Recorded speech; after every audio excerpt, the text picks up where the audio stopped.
Hello everyone, আসসালামু আলাইকুম। সবাই কেমন আছেন? আশা করি ভালো আছেন, সুস্থ আছেন। আজকে আমি তৈরি করব পাটিসাপটা পিঠে।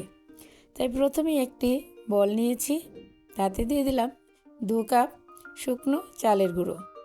আপনারা ইচ্ছে করলে ভিজে চালের গুঁড়ো নিতে পারেন। দিয়ে দিলাম 1 কাপ ময়দা, 2 চামচ গুঁড়ো দুধ, 1 কাপ চিনি, সামান্য অল্প পরিমাণে লবণ দিয়ে আমি শুকনো উপকরণগুলো হ্যান্ড উইচের সাহায্যে মিশিয়ে নিব। এখন আমি অল্প অল্প করে পানি দিয়ে একটি পাতলা ব্যাটার তৈরি করে নিব। আমার ব্যাটারটি তৈরি করতে প্রায় 1.5 কাপ পানি লেগেছে। আমি ব্যাটারটি বেশি পাতলাও না, আবার বেশি ঘনও না, এরকম একটি ব্যাটার তৈরি করে নিয়েছি। আপনারা দেখে অবশ্যই বুঝতে পারছেন ব্যাটারটা কীরকম হয়েছে। এখন আমি ব্যাটারটাকে পাশে রেস্টে রেখে দেব। এখন আমি পাটিসাপটার পুরটাকে তৈরি করে নিব। তাই প্রথমেই 1 লিটার দুধ একটি পাত্রে নিয়ে নিলাম। দিয়ে দিলাম 1 কাপ চিনি, 2টা এলাচি, দিয়ে দিলাম 2 চামচ গুঁড়ো দুধ। আমি এটাকে আস্তে আস্তে জাল দিয়ে অর্ধেকটা করে নিব।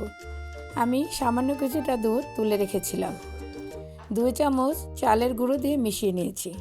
ব্যাটারটা অল্প অল্প করে দিয়ে আমি আস্তে আস্তে নেড়ে আমি পুরটাকে তৈরি করে নিব। প্রথমে চুলায় একটি প্যান বসিয়ে নিব। সামান্য অল্প একটু তেল ব্রাশ করে নিব। একটি টিস্যু দিয়ে আমি আলগা তেলটাকে মুছে নিব। গোল চামচ দিয়ে আমি 1.5 চামচ ব্যাটার দিয়ে দিব। দিয়ে আমি ঘুরিয়ে 1 মিনিটের জন্য রান্না করে নিব। মাঝখানে আমি সুন্দর করে পুরটাকে দিয়ে আস্তে আস্তে করে আমি এটাকে উল্টিয়ে নিব। এভাবে আমি পাটিসাপটাগুলো তৈরি করে নিব। বোঝার সাহায্যে আমি আরও একটি পাটিসাপটা তৈরি করে দেখিয়ে দিচ্ছি। এভাবে এক এক করে আমি সবগুলো পাটিসাপটা তৈরি করে নিব।